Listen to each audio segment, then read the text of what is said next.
కలిసి దినమున మరి 3 దినాలు వేదికను పంచుకోవడానికి ప్రభు నాకు ఇచ్చిన సమయాన్ని బట్టి ప్రభుని స్తుతిస్తూ మరి దేవుని సేవకులు పెద్దలు దైవజనులు మరి పిలిపి రాజు గారికి కూడా ప్రత్యేక వందనాలు తెలియజేస్తున్నాం.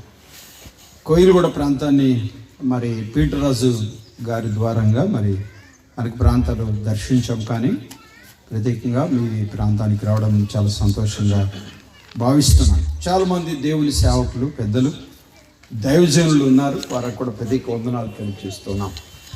మీ అందరికి కూడా వందనాలు. 2 చేతులు జోడించి నోటితో వందనాలు చెప్పండి. వందనాలు. రైట్. వందనాలు కనబడాలి, వినబడాలి. ఎవరికి చెప్పినా అలానే చెప్పాలి. అందరికీ వందనాలు. వందనాలు. రైట్. ఎంత బాగుంది. వందనాలు కనబడాలి, చెప్పండి, వినపడాలి. ఎవరికి చెప్పినా అలానే చెప్పడానికి ప్రయత్నం చేయాలని ప్రభు పేరిట నేను కోరుతూ ఉన్నాను. రైట్. మంచిది. మీరు ఇప్పుడే నన్ను చూస్తున్నారు చాలామంది, మరి కొద్ది మంది మాత్రమే నన్ను చూసిన వారు ఉన్నారు. అందుని బట్టి నేను ప్రభుని స్తుతిస్తూ ఉన్నాను. పిల్లరా, దైవ లేఖన భాగాన్ని చదువుకుందాం. మీరందరూ తిని వచ్చారు. మరి మీ ప్రాంత సభలు నేను చాలా చూస్తూ ఉంటాను గత 15 సంవత్సరాల నుంచి. మరి ఈ సభను ప్రత్యేకంగా నేను గమనించగలిగాను. మరి హిజ్కియా రాజు గారు భోంచేయండి, వచ్చి కూర్చోండి, ఇప్పుడు సాయంత్రం 6 వరకైనా ఇబ్బంది లేదన్నట్టుగా మీకు భరోసా ఇచ్చారు. మరి మంచిది, చాలా సంతోషంగా ఉంది. నేను మాత్రం భోంచేయలేదు, మీరందరూ భోంచేశారని అనుకుంటున్నాను. 84వ కీర్తన దైవ గ్రంథంలో నుండి 84వ కీర్తన మొదటి చరణం నుంచి 12 చరణాలు. చరణం మార్చి చరణం మనకు అర్థమయ్యే భాషలో చెప్తున్నాను. వచనం మార్చి వచనం చదవడానికి ప్రయత్నం చేద్దాం. అందరూ కలిసి చదవాలని కోరుతూ ఉన్నాను. మొదటి వచనం నేను చదువుతున్నా, 2వ వచనం మీరు చదవండి. సైన్యములకు అధిపతి యెహోవా, నీ నివాసములు ఎంతో రమ్యములు.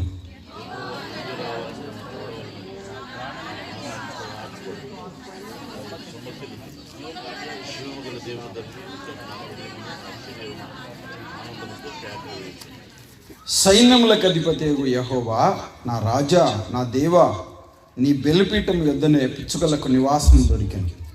పిల్లలు పెట్టుటకు వానకోయిలకు గూటి స్థలము దొరికెను.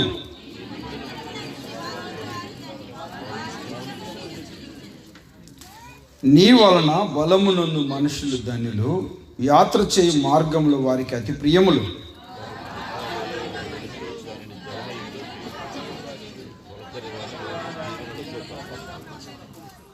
వారు నానాటికి బలాభివృద్ధి పొందుచు ప్రయాణము చేయుదురు. వారిలో ప్రతివాడు సీయోనులో దేవుని సన్నిధిని కానబడును.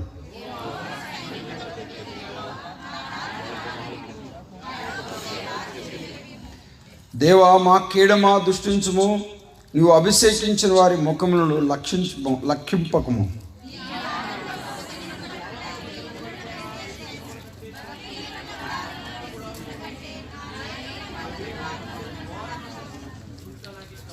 దేవుడైన యెహోవా సూర్యుడును కీడెమునై ఉన్నాడు. యెహోవా కృపయు ఘనతయు అనుగ్రహించును. యథార్థంగా ప్రవర్తించే వారికి ఆయన ఏ మేలు చేయక మానడు. 12వ చరణం అందరం కలిసి చదువుదాం. సైన్యములకు అధిపతి యెహోవా, నీ మందిరము నేను నమ్మిక ఉంచువారు ధన్యులు. ప్రభు సాయం కోరుదాం. పరిశుద్ధుడు పెడతండి, మీరెంతైనా నమ్మదగిన దేవుడు. ప్రత్యేకంగా ఈ ప్రాంతాన్ని మీరు ప్రేమించి నీ స్వరక్తం ఇచ్చి సంపాదించిన సంఘాన్ని బట్టి మీకు స్తోత్రాలు. నీ నామ ఘనత కొరకు మరి నీ దాసులను, సేవకులను, పెద్దలను, పరిచారకులను, విశ్వాసులను నిలిపి మీరు జరిగిస్తున్న ఈ ఉభయ గోదావరిల పరిచర్యను బట్టి మీకు స్తోత్రాలు. అది ఇప్పుడు నేను కూడా మా ప్రియులతో కలవడానికి మీరు చూపిన కృపను బట్టి మీకు వందనాలు. నీ గ్రంథంలో కొన్ని మాటలు చూడాలని ఆశపడుతూ ఉన్నాం, కనికరించండి. మీరు మాట్లాడితే వినాలని ఆశపడుతూ ఉన్నాం. మా ప్రియులతో కలిసి నీ మాటలు వినడానికి, నీ మాటలు నేర్చుకోవడానికి, నీ మాటలు పంచుకోవడానికి మీరు చూపిస్తున్న కృపను బట్టి వందనములు చెల్లిస్తూ మాతో మీరు మాట్లాడి మహిమపరచబడమని, ఈ 3 దినాల సభలు మా అందరికీ ఆశీర్వాదకరంగా ఉండడానికి నీ కృపను ప్రసాదింపచేయమని యేసుక్రీస్తు ఘనమైన నామమున ప్రార్థన చేసి అడిగి వేడుకుంటున్నాము తండ్రి. ఆమేన్. ఆమేన్ అని చెప్పండి అందరూ. ఆమేన్. రైట్, మంచిది పిల్లారా. మాది ప్రకాశం డిస్ట్రిక్ట్, మాది మార్కాపురం మా గ్రామం. ఎస్టేట్ అనే ప్రాంతంలో సేవ పరిచర్య నేను చేస్తూ ఉంటాను. 95లో యేసుక్రీస్తును సొంత రక్షకుడిగా అంగీకరించడానికి ప్రభు కృప చూపించాడు. 97లో బాప్తిసం తీసుకోవడానికి ప్రభు కృప చూపించాడు. తర్వాత కొన్ని కాలేజెస్లో మరి చదువుకోవడానికి ప్రభు తన కృప చూపించాడు. 2001లో స్థానిక సంఘ ప్రేరణ వలన ఎస్టేట్ అనే ప్రాంతానికి సేవకుడిగా పంపారు. 7 మందితో అక్కడ పరిచర్య 2001లో ప్రారంభించబడింది. దానిని కేంద్రీకరించుకొని ప్రేమ కలిగిన దేవుడు 7 ప్రాంతాలను దర్శించడానికి తన కృపనిచ్చాడు. మరి 4 ప్రాంతాలలో ఆరాధన ప్రారంభించబడ్డాయి. ప్రభు తన కృప చేత 4 ప్రాంతాలలో పరిచర్యలు బాధ్యతగా నేను చూసుకుంటున్నాను. నాకు వివాహమైంది. వినండి పిల్లారా, మరి నాకు 3 పిల్లలు. పెద్ద బాబు బీటెక్ ఫస్ట్ ఇయర్ విజయవాడలో చదువుతున్నాడు. రెండో వాడు పాలిటెక్నిక్ చదువుతున్నాడు గుంటూరు. పాప 10th క్లాస్ చదువుతుంది శ్రీ చైతన్య స్కూల్. ఇవి నా చిన్న వివరాలు. మరి నా కొరకు ప్రభు నాకు ఇచ్చిన పరిచర్య కొరకు మీరు ప్రార్థించాలని ప్రభు పేరిట నేను కోరుతూ ఉన్నాను. వాక్యం మీద మనసు ఉంచుదాం. 84వ కీర్తన సహజంగా మనందరికీ పరిచయం ఉన్న కీర్తనే పిల్లరా. మరి ఈ కీర్తన కొరాహు కుమారులు రచించిన కీర్తనగా మనం చూస్తూ ఉన్నాం. కొరాహు కుమారులు అనే మాట పైన లేకపోతే ఇది దావీదే రచించుండవచ్చు అని అభిప్రాయపడేవారిని. ఎందుకనంటే ఈ యొక్క కీర్తనలో ఉన్న అమూల్యమైన మాటలు ఆ రీతిగా ఉన్నట్టుగా మనము గమనించగలుగుతున్నాం. పిల్లారా, దైవ గ్రంథంలో 150 కీర్తనలు ఉన్నట్టుగా మనం చూడగలం. 6 మంది వ్యక్తులు ఈ కీర్తనలు రాశారని మరి బైబిల్ పండితుల అభిప్రాయాన్ని మనం చూడగలం.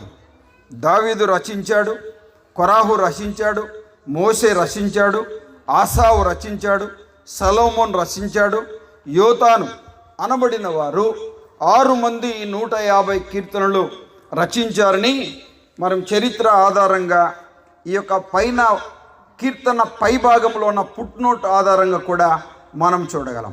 కొరాహు పిల్లారా గమనించాలి. కొరాహు అనబడిన వ్యక్తి మరి కొరాహు కుమారులు అనబడిన వారు దాదాపుగా మరి 11 కీర్తనలు రచించారని మనము దైవ గ్రంథ ఆధారంగా మనం చూస్తూ ఉన్నాం. కొరాహు అనే మాట మనకు సహజంగా పరిచయం ఉన్న మాటే. చాలా జాగ్రత్తగా దేవుని మాటల వైపు మనం మనసు పెట్టాలి. దైవ గ్రంథంలో 4 కొరాహులు ఉన్నట్టుగా మనం చూడగలం. ఎంతమంది చెప్పండి? నేను మరలా మిమ్మల్ని ఈ 3 దినాలు మిమ్మల్ని అడుగుతాను. మీరు తప్పకుండా వీలైనంత వరకు నోట్ చేసుకుంటే మంచిదని నేను కోరుతున్నాను. పిల్లారా, మరి జాగ్రత్తగా మనం గమనిస్తే ఆదికాండం 36వ అధ్యాయం 5వ వచనం 14వ వచనంలో ఏశావు కుమారుడైన కొరాహు మనకు అక్కడ కనబడతాడు. 36వ అధ్యాయం ఆదికాండం 5వ వచనంలో ఏశావు కుమారుడైన కొరాహు మనకు అక్కడ కనబడతాడు. అదే 36వ అధ్యాయం 16వ వచనంలో ఎలిఫజ్ కుమారుడైన కొరాహు కనబడతాడు. 36వ అధ్యాయం ఆదికాండం 16వ వచనంలో ఎలిఫజ్ కుమారుడైన కొరాహు మనకు కనబడతాడు. మొదటి దినవృత్తాంతాల గ్రంథం 2వ అధ్యాయం 24వ వచనంలో వినండి, చాలా జాగ్రత్తగా గమనించాలి. ఎబ్రోను కుమారుడైన కొరాహు మనకు కనబడతాడు. మొదటి దినవృత్తాంతాల గ్రంథం 2వ అధ్యాయం 24వ వచనంలో ఎబ్రోను కుమారుడైన కొరాహు మనకు కనబడతాడు. పిల్లారా గమనించాలి. మరి నిర్గమకాండం 6వ అధ్యాయం మరి 21వ వచనాన్ని మనం గమనిస్తే మరి ఇస్సారు కుమారుడైన కొరాహు మనకు కనబడతాడు. చాలా జాగ్రత్తగా గమనించాలి. దైవ గ్రంథంలో 4 కొరాహులు ఉన్నట్టుగా మనం చూడగలుగుతూ ఉన్నాం. మనము ఈ యొక్క 84వ కీర్తనను రచించిన కొరాహు ఎవరు అనంటే ఇస్సారు కుమారుడైన కొరాహు అనే మాట మనం చూస్తున్నాం. పిల్లారా గమనించాలి, కొరాహు అని అంటే బట్టతల గలవాడు అని అర్థం. కొరాహు అంటే అర్థం చెప్పండి, బట్టతల గలవాడు అని అర్థం. ఇంకా కొన్ని పర్యాయ పదాలు మనం చూడగలం. చాలా జాగ్రత్తగా దేవుని మాటల వైపు మనసు పెడితే కొరాహు పిల్లారా గమనించాలి, ఇస్సారు కుమారుడు అని మనం చూస్తున్నాం. ఇస్సారు తండ్రి పేరేంటి? కహాతు. కహాతు తండ్రి పేరేంటి? లేవి. లేవి కుమారుడు కహాతు. కహాతు కుమారుడు ఇస్సారు. ఇస్సారు కుమారుడు కొరాహు అని మాటలు మనం చూస్తాం. చాలా జాగ్రత్తగా దేవుని మాటల వైపు మనసు పెట్టాలి. నిర్గమకాండం 6వ అధ్యాయంలో 21వ వచనంలో ఆ మాటను మనం చూస్తాం. అదే 6వ అధ్యాయం 18వ వచనంలో కూడా నిర్గమకాండంలో ఆ మాటలు మనం చూస్తాం. అంతేకాకుండా సంఖ్యాకాండంలో లేదా ఆదికాండం 46వ అధ్యాయం 11వ వచనంలో కూడా ఆ మాటలు మనం చూస్తాం. నిర్గమకాండం 6వ అధ్యాయం 21వ వచనంలో, నిర్గమకాండం 6వ అధ్యాయం 18వ వచనంలో, ఆదికాండం 46వ అధ్యాయం 11వ వచనంలో మనం చూస్తాం. పిల్లారా, ఈ యొక్క మనము కొరాహు ఎవరు అంటే చాలా జాగ్రత్తగా దేవుని మాటల వైపు మనం మనసు పెట్టాలి. ఇస్సారు కుమారుడు. ఇస్సారు ఎవరు? కహాతు. పిల్లారా గమనించాలి, కహాతు కుమారుడు. కహాతు ఎవరు? లేవి కుమారుడు. ఈ లేఖన భాగాలన్నీ మనం చూడగలం. అవన్నీ చదివితే మరి ఇప్పుడున్న ఈ తరానికి అంత అర్థం కాదు. ఏంటి ఈ విధానం అనే పరిస్థితులు వస్తాయి. కరే దేవుని మాటల వైపు మనసు పెట్టాలి. కొరాహు కుమారులు అనబడిన వారు 11 కీర్తనలు దైవ గ్రంథంలో ప్రేమ కలిగిన దేవుడు లిఖితము చేసినట్టుగా మనము చూస్తూ ఉన్నాము. ప్రేమ కలిగిన దేవుడు ఈ కొరాహు కుమారులు రచించిన కీర్తనలు మనము చూస్తూ ఉన్నాం. 84వ కీర్తన రచించినట్లుగా మనం చూస్తూ ఉన్నాం. 42వ కీర్తన నుండి 49వ కీర్తన వరకు, 42వ కీర్తన నుండి 49వ కీర్తన వరకు, 84వ కీర్తన, 85వ కీర్తన, 87వ కీర్తన, 88వ కీర్తన. మనం ఇలా చూస్తే 11 కీర్తనలు ఈ యొక్క కొరాహు కుమారులు రచించినట్టుగా మనం చూడగలం. 82వ కీర్తన నుండి 49వ కీర్తనల వరకు 7 కీర్తనలు మనం చూస్తున్నాం. 84, 85, 87, 88. పిల్లారా గమనించాలి, 11 కీర్తనలు వీరు రచించినట్టుగా మనం చూస్తూ ఉన్నాం. దేవుని మాటల వైపు మనసు పెట్టాలి. జాగ్రత్తగా మనం దేవుని మాటల వైపు మనసు పెడితే ఈ కొరాహు అనబడిన వ్యక్తి ఎవరు అనే సంగతులను మనం జాగ్రత్తగా ఆలోచన చేస్తే మనం చూసాం. వారి తండ్రి పేరేంటి, వారి తండ్రి పేరేంటి, వారి తండ్రి పేరు ఏంటి అనే మాటలు మనం చూస్తూ ఉన్నాం. పిల్లారా, చాలా జాగ్రత్తగా దేవుని మాటల వైపు మనసు పెట్టాలి. పిల్లారా, తుదకు ఏ రీతిగా వీరు ఎవరంటే మరి అబ్రహాము వారసత్వంగా వచ్చిన కుమారులుగానే మనం చూడగలం. దేవుని వాక్యం వైపు మనం మనసు పెట్టాలి. తుదకు ఏ రీతిగా దేవుని ప్రజలు ఐగుప్తులో నుండి బయలుదేరి వస్తున్నప్పుడు మరి మోషే మీద, దేవుని మీద, దేవుని ప్రజల మీద తిరుగుబాటు కలిగిన వారిగా వీరున్నట్టుగా చూస్తూ ఉన్నాం. వీరిలో ముఖ్యంగా దేవుని మీద, దేవుని ప్రజల మీద, దేవుని సేవకుడి మీద వారు తిరుగుబాటు చేయడానికి ముఖ్య కారణము ఏంటంటే అధికార వ్యామోహం, అధికార వాంఛ. పిల్లారా గమనించాలి, నువ్వేనా ఇశ్రాయేలు ప్రజలకు నాయకుడిగా ఉండవలసింది, నువ్వేనా ధూపమేయవలసినది అనే స్థితిలో మరి దేవుని సేవకుణ్ణి, దేవుని ప్రజలను వారు వ్యతిరేకించినట్టుగా మనం చూస్తూ ఉన్నాం. వినండి పిల్లారా గమనించాలి.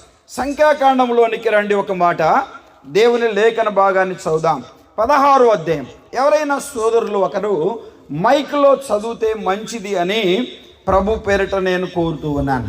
మైక్లో చదివితే ఒకరు బాగుంటుందని ప్రభు పేరిట నేను కోరుతూ ఉన్నాను. పిల్లారా గమనించాలి, పెద్దలు అనుభవం కలిగిన వారు వెనక భాగంలో ఉన్నారు. వారికి కొంత ఎక్కువ సమయం ఇవ్వడానికి ప్రయత్నం చేద్దాం. 16వ అధ్యాయం 26వ వచనం చదువుకుందాం. చదువుతారు ఎవరైనా? సంఖ్యాకాండం పిఎస్ సిస్టమ్ వారు ఎవరు లేరు ఇక్కడ? ఈ దుష్టుల గుడారము ఎదుట నుండి అని వినండి. వారిని ఇలా చెప్తున్నాడు. వారు దుష్టులు అనే మాట మనం చూస్తూ ఉన్నాం. ఎవరంట వారు చెప్పండి? దుష్టులు అనే మాట మనం చూస్తున్నాం. వారు దుష్టులు అనే మాట మనం గమనిస్తున్నాం. 16వ అధ్యాయం 10వ వచనం చూస్తారా? 16:10. నీ గోత్రపు వారి అందరినీ చేర్చుకొని కదా, అయితే మీరు ఈ యాజకత్వమును కూడా కోరుచున్నారు. చదువు బ్రదర్. 16:10.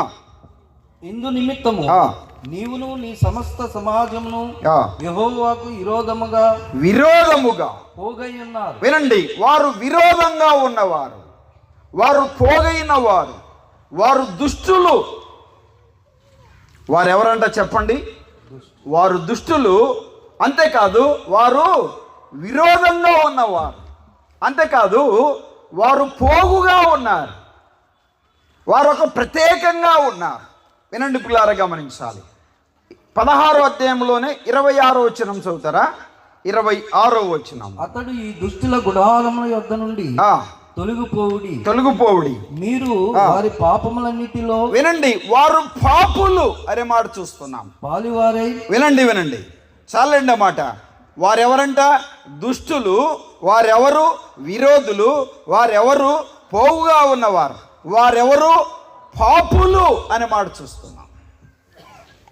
పిల్లలు గమనించాలి. తండ్రి దుష్టుడు, తండ్రి విరోధి, తండ్రి ఒక గుంపును పోగు చేసిన వాడు. అంతేకాదు వారు పాపులు అనే మాట మనం చూస్తూ ఉన్నాం.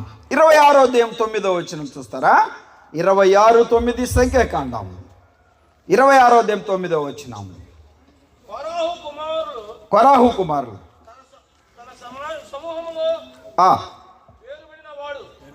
పేరు పొందినవారు. అతని సమాజము యెహోవాకు విరోధముగా వాదించినప్పుడు అనే మాట చూస్తున్నాం. ఒక్క మాటను పట్టుకోండి, అదంతా చదివితే మనకు అర్థం కాదు. వారు వాదించిన వారు. ఎవరికి విరోధంగా చెప్పండి? యెహోవాకు విరోధంగా వాదించిన వారు. ఎలా చెప్పనా? వారు దుష్టులు, వారు విరోధులు, వారు పోగు చేయబడిన వారు, వారు పాపులు, వారు యెహోవాకు విరోధంగా వాదించిన వారు. యెహోవాకు విరోధంగా చెప్పండి, వాదించిన వారు. దేవుని ఉగ్రత వారి మీద పొంచి ఉన్నట్టుగా మనం చూడగలం. 16వ అధ్యాయం 32వ వచనం చదువుతారా? 16:32 సంఖ్యాకాండం 16వ అధ్యాయం 32వ వచనం. భూమి తన నోరు తెరిచి వారిని వారి కుటుంబములను కోరాహు సంబంధులందరినీ వారి సమస్త సంపాదమును మృంగివేసెను. చూసారండి? భూమి తన నోరు తెరచి. ఎలాంటి వారు? వినండి పిల్లారా, గమని. వారు దుష్టులు, వారు విరోధంగా ఉన్నవారు, ఒక గుంపును పోగు చేసిన వారు, వారి పాపులుగా ఉన్నవారు, వారు వాదించిన వారు. పిల్లారా గమనించాలి. ప్రేమ కలిగిన దేవుడు ఆగ్రుడయ్యాడు. సేవకుని మీద, వినండి, దేవుని బిడ్డల మీద, దేవుని మీద విరోధంగా ఉన్నవారు ఉండగా భూమికి సెలవిచ్చాడు. దానిని ఏమన్నారు? భూకంపం అన్నారు. నోరు తెరచి భూమి వారిని మృంగివేశాను. మనకు తెలుసు, దుష్టులను దేవుని మనసు చెందినందరూ పాతాళమునకు దిగిపోదురు అనే మాట మనం చూడగలం. నోరు తెరచి వారిని మృంగివేశాను. ఎవరిని? కొరాహు సంబంధులందరినీ అనే మాట చూస్తున్నాం. రెండు పిల్లలు గమనించాలి. చాలా జాగ్రత్తగా ఈ 5 మాటలు మీ మనసులో ఉంచాలని నేను కోరుతూ ఉన్నాను. పిల్లలు గమనించాలి. మరలా చెప్తున్నా, వారెవరు? దుష్టులు. వారెవరు? విరోధంగా ఉన్నవారు. వారెవరు? పోగుగా ఒక గుంపు అయిన వారు. వారెవరు? పాపులు. వారెవరు? చెప్పండి. వాదించిన వారు. ఎవరిని? దేవుని సేవకుని. ఎవరిని? దేవుని ప్రజలను. ఎవరిని? దేవుణ్ణి.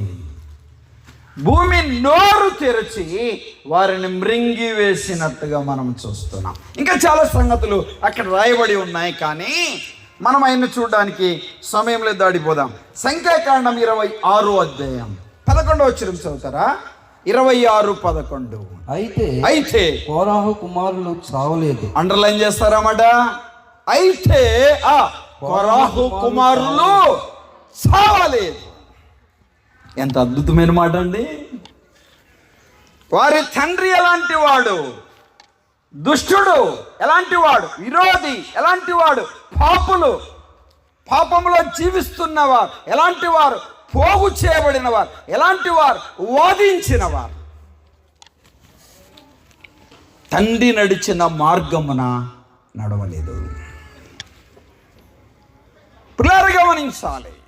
దేవుని మీద, దేవుని సేవకుడి మీద, దేవుని ప్రజల మీద వారు విరోధంగా ఉన్నారన్న సంగతి ఈ కోరాహు కుమారులు గుర్తెరిగారు. అందుకే దేవుని పక్షాన, దేవుని సేవకుని పక్షాన వారు నిలిచారు. దేవుని ప్రజల పక్షాన నిలిచారు. పరిశుద్ధాత్మ దేవుడు ఎంత చక్కగా రాశాడండి. అయితే చెప్పండి, కోరాహు కుమారులు చావలేదు. చావలేదు. చావలేదు. వినండి, వారి మరణానికి పిల్లారా గమనించాలి, వారు కూడా మరణానికి అర్హులే. తండ్రికి ఉన్న శిక్షను వారు పొందవలసిన వారే. భూమి నోరు తెరిచి వారి పితరులను, వారి రక్త సంబంధులను, వారి తండ్రి ఇంటి వారిని మృంగివేసినప్పుడు వారిని కూడా మృంగివేయాలి. ఒక చిన్న మాట చెప్పి నేను ముందుకు సాగడానికి ఇష్టపడుతూ ఉన్నాను. ఆలోచన చేయాలి. దేవుని మాటల వైపు మనసు పెట్టాలి.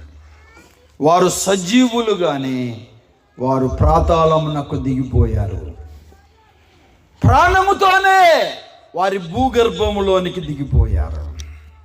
దేవుని ఆగ్రహము వారి మీద కొమ్మరించబడినట్టుగా మనం చూస్తూ ఉన్నాం. నేటి క్రైస్తవ సంఘాలు, క్రైస్తవ సమాజం చాలా మంది సేవకుల మీద, పెద్దల మీద, పిల్లలు గమనించాలి, దేవునికి విరోధంగా జీవించేవారు నేటి క్రైస్తవ సంఘాలలో లేకపోలేదు. వారికి తెలియకుండానే దేవుని ఉగ్రతను వారు అనుభవిస్తున్నారు. ఇది దేవుని వలన కలుగుతుందని వారు తలంచటలేదు. ప్రేమ కలిగిన దేవుడు కూడా పిల్లలు, మన పితరుడైన ఆదాము చేసిన పాపము మన మీద వేలుబడి చేస్తుండగా ఆ శిక్షను, ఆ శాపాన్ని, ఆ పాపాన్ని మనం అనుభవించవలసిన వారిగా ఉండగా ఆయన అడ్డుపడ్డాడు. ఎఫెసీ సంఘానికి పౌలు గారు రాస్తూ ఇలా అన్నాడు, 2:1 ఎఫెసీలకు రాస్తున్న పత్రిక, మీరు మీ పాపముల చేత, అపరాధముల చేత చచ్చిన వారై ఉండగా ఆయన మిమ్మల్ని క్రీస్తుతో కూడా బ్రతికించెను. ఏనండి, 2:1 ఎఫెసీలకు రాసిన పత్రిక. ఆయన బ్రతికించాడు. ఎవరిని? క్రీస్తు పాదాల చెంతను పట్టుకున్న వారిని, ప్రభు పాదాల చెంత చేరిన వారిని, పాపములు ఒప్పుకున్న వారిని, పాప క్షమాపణ పొందిన వారిని. పిల్లలు గమనించాలి, వారైతే పాతాళ గర్భంలోనికి వెళ్ళవలసిన వారే. సజీవులుగానే వారు పాతాళమునకు దిగవలసిన వారే. ప్రభు తన కృప చేత వారిని సజీవు లెక్కలో ఉంచాడు. నేటికి మనలను కూడా ఆ ప్రభు ఏం చేశాడు చెప్పండి? సజీవు లెక్కలో ఉంచాడు. పిల్లలు గమనించాలి, అగ్నిగుండానికి వెళ్ళవలసిన వారిని కదా ప్రభు తన కృప చేత ఈ 2025 సంవత్సరంలో బ్రతుకు పో అని ప్రాణభిక్ష పెట్టాడు. ఏ భిక్ష చెప్పండి? ప్రాణభిక్ష పెట్టాడు. ఎంత గొప్ప దేవుడు అండి. ఎంతో గొప్పవారు 2024లోనే ఈ లోకం విడిచిపోయారు. క్రిస్టమస్ జనవరి మధ్యలోనే మహా మేధావులు అనబడిన వారు ఈ లోకం విడిచారు. ప్రభు తన కృప చేత 2025ను ప్రభు ప్రసాదింపచేశాడు. మీ బ్యానర్లో ఒక అద్భుతమైన మాట ఉంది. చిన్న ప్రవక్త అయిన హబక్కూ రాసిన మాట. సంవత్సరములు జరుగుచున్నంగా నీ కార్యము నూతన పరచు. నూతన సంవత్సర సువార్త సభలివి. మరణానికి చెందవలసిన వారిమే. శరీర సంబంధమైన మరణం, రెండో మరణం పాతాళం, అగ్నిగుండం అనే మరణాన్ని ప్రభు తప్పించాడు. ఆయన మరణాన్ని మనకు ప్రతిగా మరణమును అడ్డుపెట్టి ఎంత గొప్ప దేవుడండి. వినండి పిల్లలు, గమనించాలి. వినండి, సజీవులుగానే పాతాళమునకు దిగిపోవలసిన ఆ కొరాహు కుమారులు ఈ కీర్తనను రచిస్తున్నారు. ఎంత అద్భుతమైన మాట అండి. 84వ కీర్తన 84వ కీర్తన 3 మాటలను మీరు గుర్తుపెట్టుకోవాలని నేను కోరుతున్నాను. ఈ కీర్తన అంతటిని ధ్యానించి దీనిని అంత మాటలు చూడడానికి ఈ 3 దినాలు సరిపోదేమని నేను తలస్తూ ఉన్నాను. పిల్లలు గమనించాలి. వినండి, 4వ వచనంలో అన్నాడు, నీ మందిరమందు నివసించువారు ధన్యులు అన్నాడు. ఎంత మంచి మాట అండి. మందిరమందు నివసించువారు ధన్యులు. నాటి దినాలలో మందిరం, నాటి దినాలలో దేవాలయం, నేటి దినాలలో సంఘం. దేవుడు స్వరక్తం ఇచ్చి సంపాదించిన తన సంఘం, కట్టడాలు కాదు.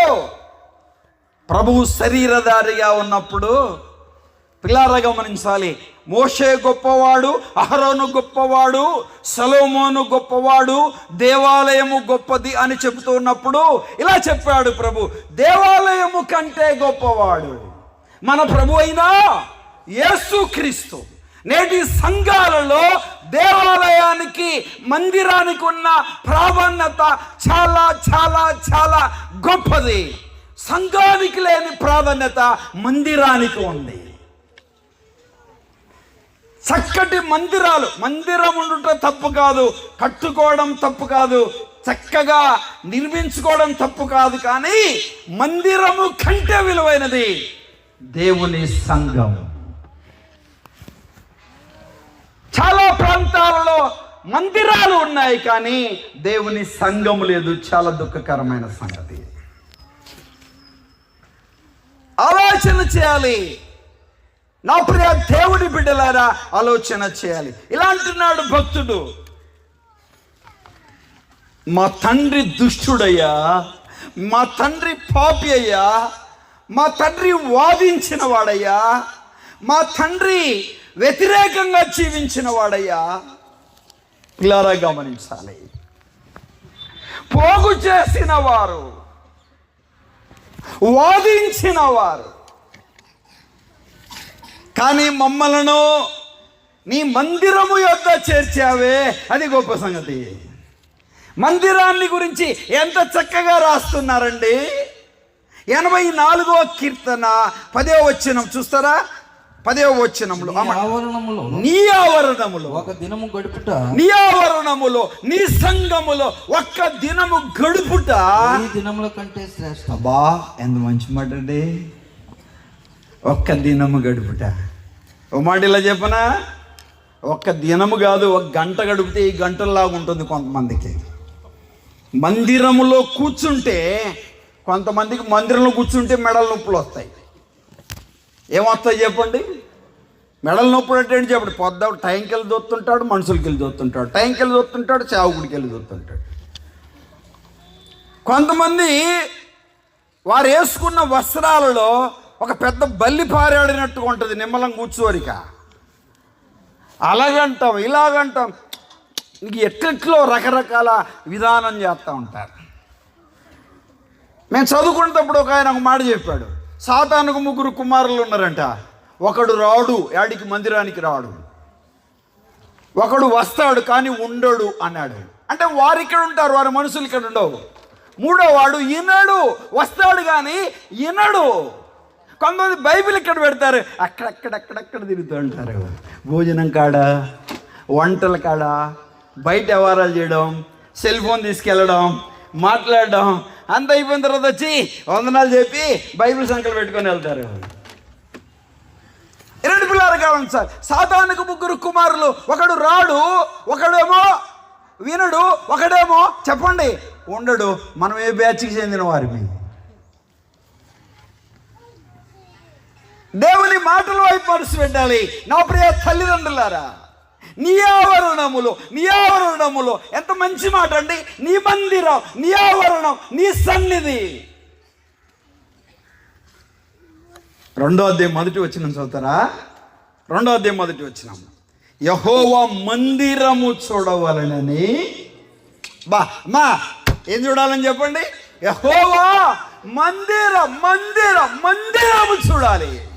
దేవుని సన్నిధి చూడాలి. అగ్నికి హావుతైపోవాల్సిన వారండి, సజీవులుగా పాతాళమునకు దిగవలసిన వారు. ప్రాణముతోనే వారు భూగర్భంలోనికి వెళ్ళవలసిన వారే. నీ మందిర ఆవరణము చూడవలనని అన్నారండి. యెహోవా మందిర ఆవరణము చూడవలనని ఇలా అన్నాడు. నా ప్రాణము ఎంతో ఆశపడుతుంది, అది సొమ్మసిల్లుచుంది. జీవము కలగా దేవుణ్ణి దర్శించుటకు నా హృదయము, నా శరీరము ఆనందముతో కేకలు వేయుచుంది. నా హృదయము, నా శరీరము, నా ప్రాణం. ఎవరంటున్నారు ఈ మాట? చెప్పండి. కొరాహు కుమారుడు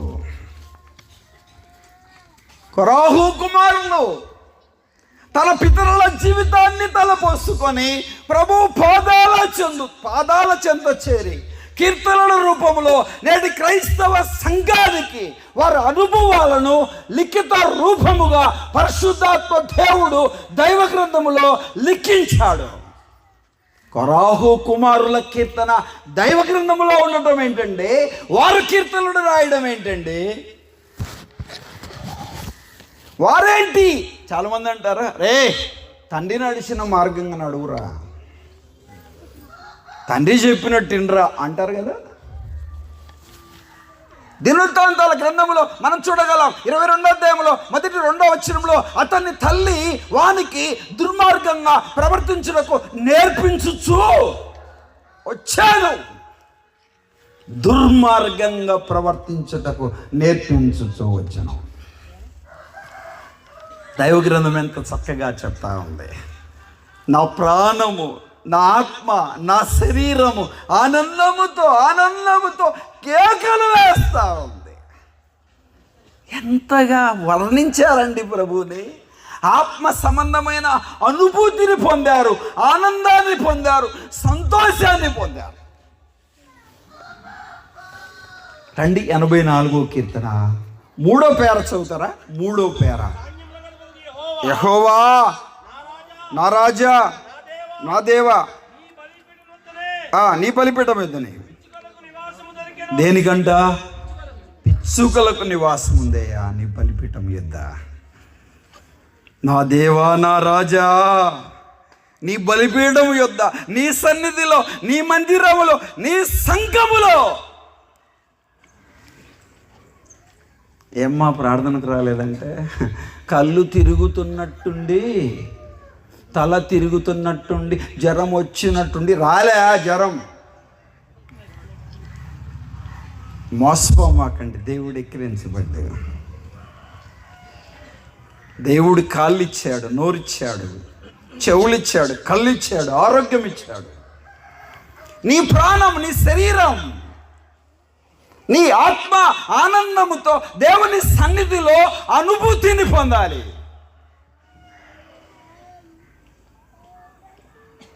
పిచ్చుకలకు నివాసం కలదయ్యా నీ బలిపీఠం యొద్ద. మేమెంతటి వారిని పిల్లారా గమనించాలి. ఇంకొక అద్భుతమైన మాట చెప్పాడు అక్కడ, చదువుతారా?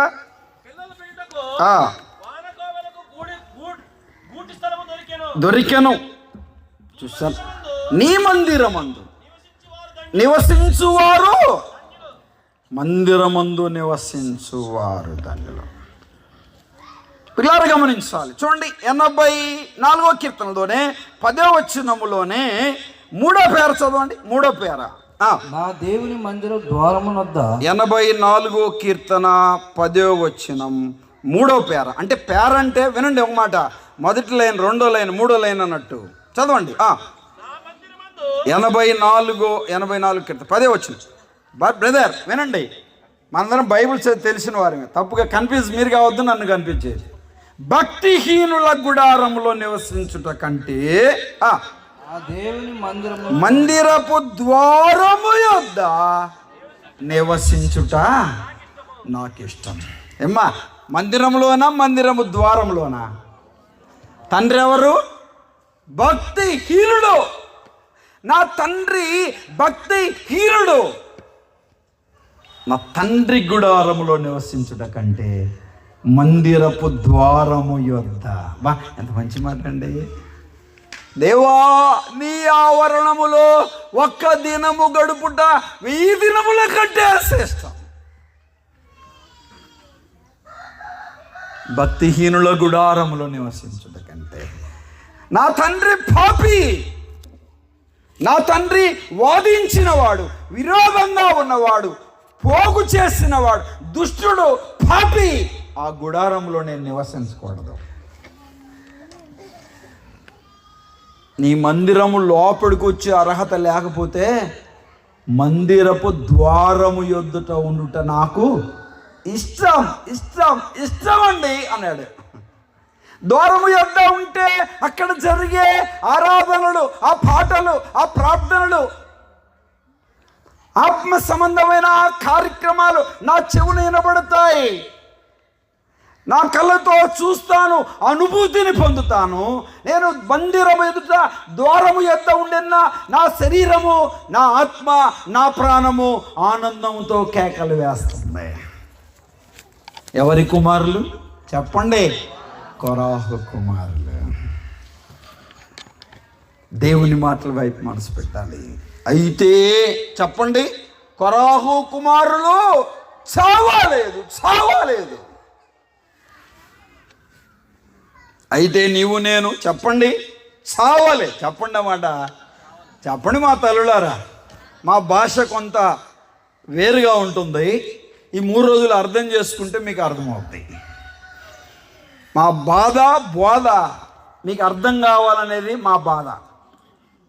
ఏమ్మా, నా బోధ, నా బాధ మీకు అర్థం కావాలనేది నా బోధ. అంతే, అంతకు మించి చేయలేదు. మీరెవరో నాకు తెలియదు, మిమ్మల్ని ఎప్పుడు నేను చూడలే, ఏదో 2-3 చూసినట్టు గుర్తుంది. దేవుని మాటల వైపు మనసు పెడదాం. దైవ గ్రంథంలో ఎంత చక్కగా మనం చూస్తూ ఉన్నాం. ధన్యులు అనే మాట 3 పర్యాయములు మనం ఇక్కడ చూస్తాం. ఎన్ని పర్యాయములు చెప్పండి? 3 పర్యాయములు. చూడండి, 4వ అధ్యాయం 1వ వచనం. 84లోనే ఉందాం, అటు ఇటు వెళ్ళొద్దు, అవసరాన్ని బట్టి తిప్పుదాం తర్వాత. వినండి, నీ మందిరమందు నివసించువారు ధన్యులు. మందిరంలో నివసించని వారు ఏంటంటే, ఇక్కడ ఒక మాట అడుగుతున్నా, ఎన్ని బైబిల్ స్టడీలు మానేయలే, విజ్ఞాపన మానేయలే, స్త్రీల కోడికలు మానేయలే, ఆన్లైన్ ప్రార్థనలు మానేయలే, ప్రార్థన కోడికలు, గృహ కోడికలు మానేయలే, ఆదివారపు ఆరాధన కూడా మానేయలే. నివసించువారు ధన్యులైతే నివసించిన వాడు ఎవరు చెప్పండి? మీరే చెప్పాలి, అన్నీ నేనే చెప్పకూడదు. నివసించువారు ధన్యులు, నివసించని వాడు అన్యులు. బాగా చెప్పారు బ్రదర్. ఇంకో మాట చెప్తారనుకుంటాను, దరిద్రుడు. ఎవరు చెప్పండి? నివసించని వాడు దరిద్రుడు. ఆరోగ్యం ఉండగా, ఆయుష్యం ఉండగా, అనుకూలత ఉండగా, అన్ని పరిస్థితులు అనుకూలంగా ఉండగా, ఆరోగ్యం ఉండగా, సమయం ఉండగా రావడానికి నువ్వు నిర్లక్ష్యం చేసావంటే నిన్ను అన్యుడు అనక, దరిద్రుడు అనక ఇంకేమనాలి చెప్పండి? దేవుని మాటల వైపు మనసు పెట్టాలి. దైవ లేఖనం ఎంత చక్కగా మనం చూస్తున్నాం. మొన్న ఒక తల్లిగారు నాతో అన్నారు, క్రమకూడికలకు రా, క్రమకూడికలకు రా, క్రమకూడికలకు రా అని భలే చెప్తావు, టయానికి రా, టయానికి రా, టయానికి రా అని భలే చెప్తావు, మీకేమి చెప్పడం సులభమే, వచ్చే వాళ్ళకు మాకు కదా అర్థమయ్యేది అని చెప్పింది. వాస్తవమైన మాటగా. ఏమ్మా చాలా జాగ్రత్తగా గమనించాలి. ఆమె ఒక డ్యూటీ చేస్తుంది, ఆయా వరకు డ్యూటీ చేస్తాను. ఏమ్మా ప్రతిరోజు డ్యూటీకి వెళ్తావా? వెళ్తానయ్యా. టయానికి వెళ్తావా? వెళ్తానయ్యా. మరి అదే దృక్పథంతో, అదే మనసుతో, అదే భావంతో, అదే త్యాగంతో ఎప్పుడైనా మందిరానికి వచ్చావా? అంటే డ్యూటీకి ఉన్న విలువ కూడా ఎవరికి లేదు, ఉద్యోగానికి ఉన్న విలువ కూడా ఎవరికి లేదు. చూశారా? అప్పుడు నిజమేనండి ఆలోచన చేయాలి. దేవుని కంటే దేనికి నువ్వు ఎక్కువ ప్రాధాన్యత ఇస్తావో అదే నీకు దేవుడు. జాగ్రత్త. నీ మందిరమందు నివసించువారు ధన్యులు. 5వ వచనం మొదటి వాళ్ళం. నీ వలన బలమునందు మనుషులు. ఒక మాట ఇలా చెప్పనా, మందిరమందు నివసిస్తే బలము నొందుతావు. మందిరం నివసించడం ధన్యత. దేవుని వలన నువ్వు నివసించడం వలన బలమును పొందుతావు, ఆత్మ సంబంధమైన బలం. నేటి దినాలలో మందిరాలలో పరిస్థితులు చాలా భిన్నంగా ఉన్నాయి. పాటలకు అర్థాలు లేవు. నాటి దినాలలో ఆంధ్ర క్రైస్తవ కీర్తనలు ఎటుపోయాయో, క్రైస్తవ సునాద కీర్తనలు ఎటుపోయాయో అర్థం కావట్లే. పిల్లలకి పెద్ద సౌండ్, మ్యూజిక్, కేకలు ఓ అనేది వినపడుతుంది, కానీ దాంట్లో ఏమీ కనపడట్లేదు. చాలా బాధాకరమైన సంగతి. గొంతు బాగుండొచ్చు, సిస్టమ్ బాగుండొచ్చు, పాట బాగా పాడే వ్యక్తివి కావచ్చు, అర్ధ సఖ్యము లేని పాటలు. చాలా బాధాకరమైన సంగతి. వాడిపోకముందే వాడుకో అని ఒక సోదరి పాట పాడింది. ఒక అన్యుడు ఒక రికార్డు చేశాడు, యూట్యూబ్లో చూశా. ప్రభు నన్ను క్షమించాలి, నిన్ను వాడుకోవాలా, నేను సిద్ధంగా ఉన్నానని వాడు యూట్యూబ్ చేశాడండి. ఏంటి పాటలు? యేసు అనే మాట లేదు, ప్రభు అనే మాట లేదు. యేసుక్రీస్తు మరణాన్ని గురించి, పునరుద్ధారాన్ని గురించిన మాట లేని పాట, అది పాట కాదు. జాగ్రత్త. మా పెద్దలు ఒకటి నేర్పించారు, ఏ సందర్భంనైనా సిలువను గురించి చెప్పకపోతే అది ప్రసంగమే కాదని చెప్పాడు. ఆలోచన చేయాలి. తప్పుగా అర్థం చేసుకోమాకండి, అర్థం చేసుకోమాకండి.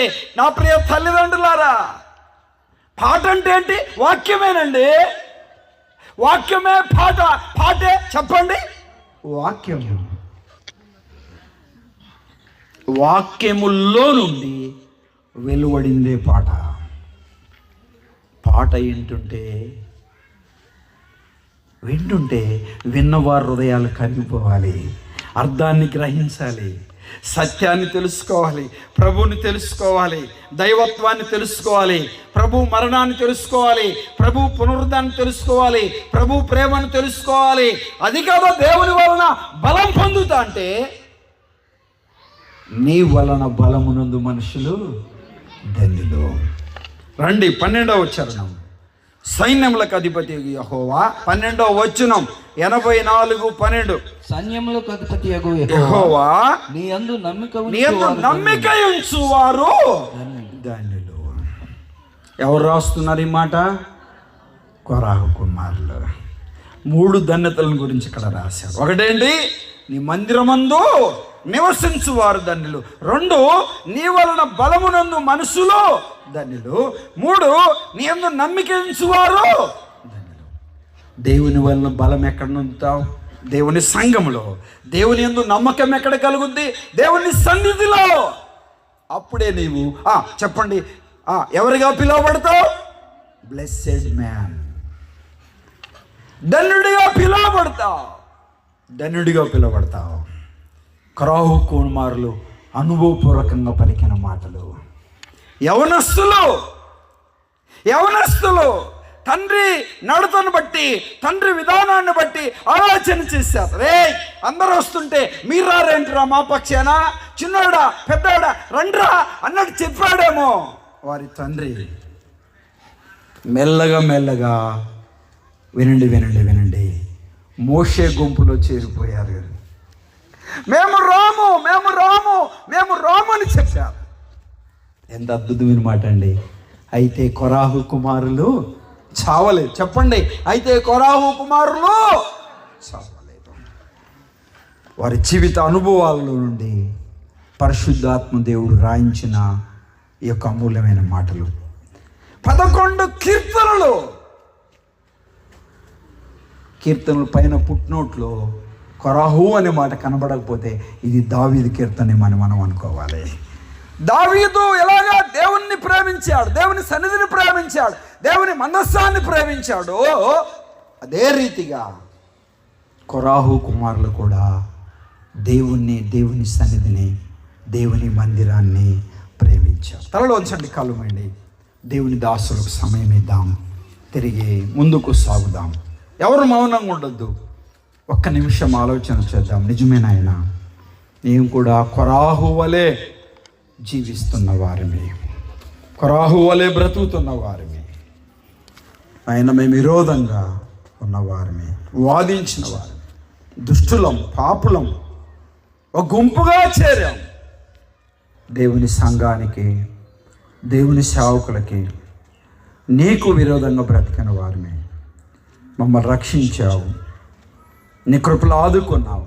కొరాహు కుమారుల వలె నీ చేత ధన్యులుగా పిలువబడడానికి నీ కృప అనుగ్రహించండి ప్రభు పాదాలు పట్టుకోండి. ఇంకెవరైనా యేసు ప్రభు నమ్మకపోతే, యేసు రక్తంలో కడగబడకపోతే, మారు మనసు పొందకపోతే, యేసు ప్రభు నేను పాపిని, కొరాహుకు ఉన్న శిక్షను తప్పించి కుమారులను రక్షించావయ్యా. నన్ను కూడా కొరాహు కుమారుల వలె, అయితే కొరాహు కుమారులు చావలేదు, నువ్వు మా కొరకు చనిపోయి మమ్మల్ని బ్రతికించావని చెప్పండి. ప్రభు కృపను కృపనిస్తాడు, గొప్ప రక్షణ ఇస్తాడు. పరిశుద్ధుడైన తండ్రి, మీరు పలికిన వాక్కులను బట్టి మీ సన్నిధిలో వచ్చి మనసు తీస్తున్నాం. మొదటి దినము సభలలోని దాసులు నిలిపి మీరు పలికిన వాక్కులను బట్టి చూస్తారు. నీ సన్నిధిని బిడ్డ నిలబడబోతున్నా, కనికరించ. మా ఆత్మీయ ఆకలిని వెరిగిన తండ్రి, మాతో మాట్లాడి మయంపరచబడమని ముందున్న సమయం నుంచి అప్పగిస్తూ యేసుక్రీస్తు ఘనమైన నామమున ప్రార్థన చేసి అడిగి వేడుకుంటున్నాము తండ్రి. ఆమేన్. ఆమేన్.